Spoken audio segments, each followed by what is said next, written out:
Thank you for watching this virtual Coaches and Athletes meeting for the 2026 Lake Wheeler Invitational. I am Andy Blackwood, Chief Referee. Please contact me if you have any questions about the rules or race procedures. I will be available near the launch dock during practice on Thursday from 5 p.m. to 6 p.m. Questions about regatta logistics should be directed to Emily Gross, whose contact information is in the regatta packet. Our primary goal is to facilitate fair and safe racing throughout the regatta. We will make every effort to run each race exactly on time as published in the race schedule. If we are delayed for whatever reason, we will work to get back on time as quickly as possible. Please make sure that your crews are ready and on time. If something happens that causes you to be delayed, please notify a race official or marshal as soon as practical. Please ensure that your equipment meets all of the requirements in Article 3 equipment. We will not inspect every boat, but reserve the right to do so if we suspect that something is out of compliance. You will supply your own bow number. Please ensure that your boat launches with the correct number as assigned on the schedule. If racing lanes are altered, you will still use your original bow number, and the racing lane will be attributed at the start. On Thursday, coaches' launches are available on a first-come, first-served basis. No coaches' launches on Friday. For practice on Friday, you must be off the water by 8 a.m. During all practice sessions on Thursday and Friday, we will follow this traffic pattern. From the launch dock, proceed toward the start area as directed on the map. Do not move on to the course. During practice sessions, we will not use the larger warm-up area or cool-down area. Once you arrive at the start during a practice session, you may choose a lane. No crews are permitted in lanes 1 or 2. If you will be doing short length pieces, less than 500 meters each, please enter either lane 3 or lane 4. If you will be doing medium length pieces between 500 meters and 1,000 meters, please enter lane 5 or lane 6. If you will be rowing the full course without stopping, please enter lane 7 or lane 8. In all cases, you must row through the finish line on the course. Please watch ahead for other boats in the lane that you choose. Once you cross the finish line, you may return to the docks directly or return to the start. Again, we are not using either the large warm-up or cool-down areas during practice. During racing sessions, the traffic pattern is different. After launching, proceed towards the start area, avoiding the race course. The warm-up area is marked by large buoys, and you should rotate in a counterclockwise pattern. A marshal will be there for safety. It is your responsibility to be close enough to the start to hear announcements and the invitation to enter the course for your race. After racing, you may return directly to the recovery dock or go into the cool-down loop. Again, counterclockwise. A few reminders. Verify that you have the correct bow number for your race. Launch no more than 60 minutes before your race time. Referees will conduct visual safety inspections, and please be efficient when on the docks. The starter will attribute your lane when you approach the start area.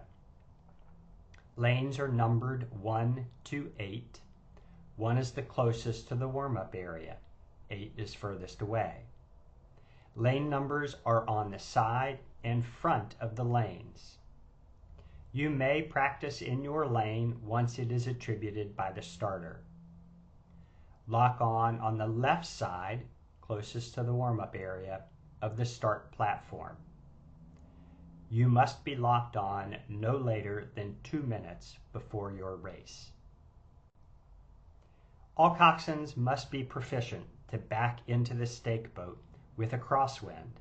Please be ready. Please scull your boat gently to maintain your point. Otherwise, you may cause the stake boat holder to lose their grip on your shell. We will use a silent aligning system. We will make our best effort to start each race exactly on time, but races may start at any time after the 2-minute call, provided that all crews are locked on. Be ready.